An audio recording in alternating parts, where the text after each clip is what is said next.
सुमन ने 12वीं की परीक्षा में राज टॉप किया है। परिवार के सभी सदस्य सुमन की कामयाबी से झूम रहे हैं। गली मोहल्ले संग साथी तथा रिश्तेदार बधाइयां देते नहीं थके। तो सुमन बेटा देखो देखो तुम्हारा फोटो पेपर में आया है, देखो। वाह पिताजी, मैं टॉप कर गई। अरे अरे विनोद लाओ मिठाई, बिटिया को मिठाई खिलाओ, मिठाई खिलाओ, बधाई दो।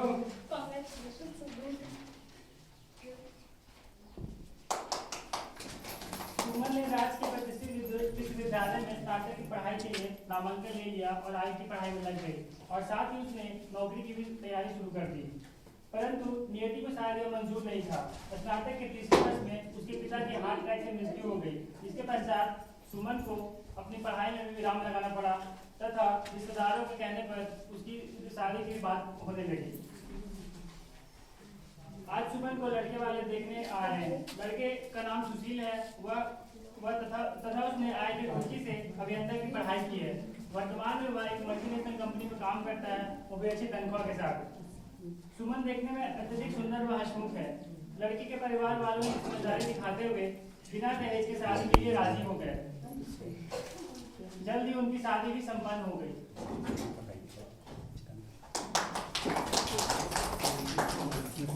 जितना लड़की के माता पिता को तथा घर के अन्य सदस्यों को दहेज न लेने का डर था, उससे कहीं ज्यादा उसके अन्य रिश्तेदारों को डर था कि कैसे बिना दहेज के उनके बच्चे की शादी हो गई।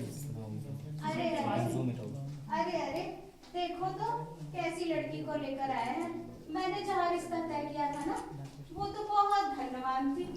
हाँ, और बहुत ही सुशील, बहुत ही सुंदर थी।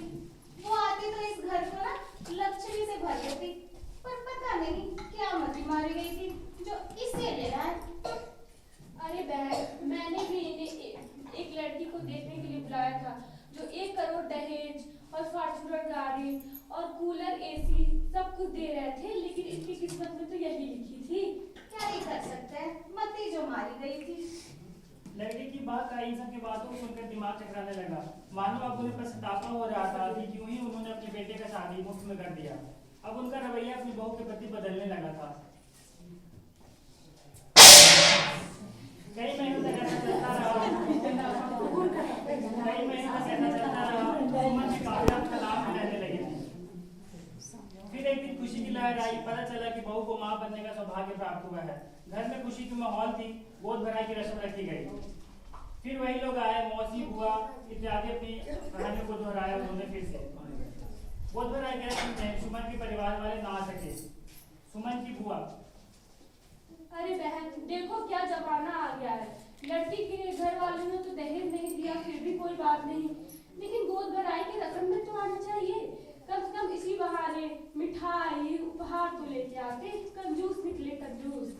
सही कह रही है बहन, क्या ही कर सकते हैं। इसके हाथ देखो और गले देखो, एक भी गला नहीं है। हाँ, मैं जहाँ रिश्ता तय की थी ना, वो तो सोने से लदी हुई लड़की आती, पर पता नहीं अब क्या ही कर सकते हैं, किस्मत के मारे। हाँ।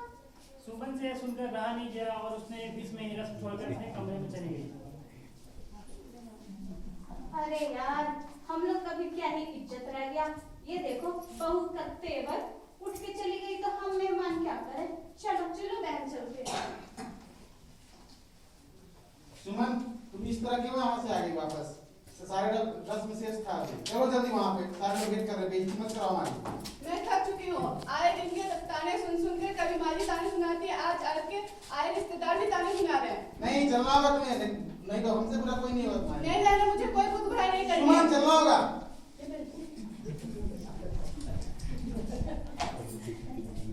सुमन बिस्तर पर गिर गई।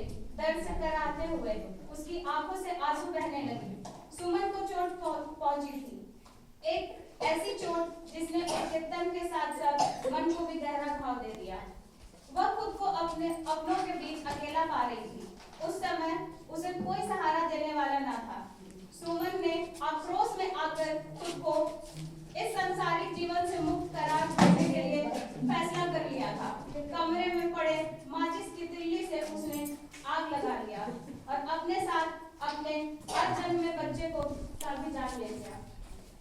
इस प्रकार बीमार समाज में ताना दे देकर राज टॉपर सुमन को खो दिया।